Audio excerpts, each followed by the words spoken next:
Merong katapusan ang mga buhay natin sa mundong ito. Hindi habang buhay, nandito tayo sa mundong 'to. Kaya piliin mo ng gawin yung mga bagay na nakakapagpasaya sa'yo. Kaya piliin mo na ako. Hmm, Hindi mo naman talaga ako mahal, eh. Nahumaling ka lang dahil sinagip kita mula sa pag-iisa mo, na mas pinili kong unahin yung samahan ka kaysa ang sarili ko.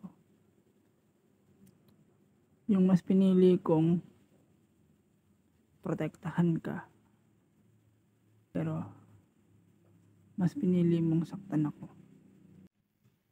Puwede mo akong tiisin, puwede mo akong itanggi sa lahat ng magtatanong sa'yo.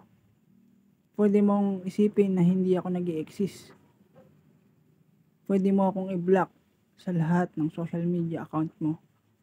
Pero hindi mo mapagkakailang na ako lang yung nandiyan yung mga panahon na kailangan mo ng karamay.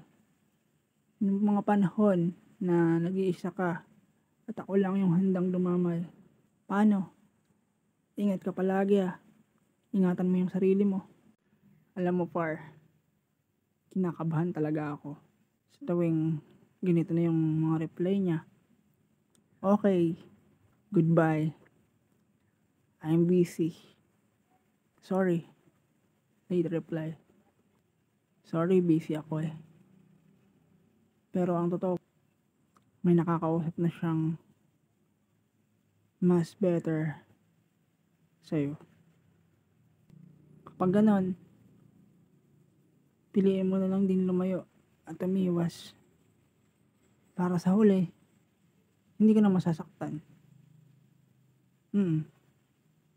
Nagpapasalamat ako kay Lord sa buhay na ipinahiram niya sa akin. Sa loob ng 29 na taong pamumuhay ko sa mundong to. Alam ko, marami akong mga bagay na na-miss out. Pero kung sakaling dumating yung panahon na kukunin niya na yung buhay na ipinahiram niya sa akin, papayag na ako. Kesa naman, ang lagi kong nararanasan ay pagkabigo sa lahat ng bagay na gawin ko. Wala naman talagang papantay sa'yo, eh. Bukod tangi ka sa lahat. Nag-iisa ka lang. Oo, hindi ka ganon kagandahan. Pero, mas gugustuhin ko na mahalin ang isang katulad mo kaysa maghanap ng maganda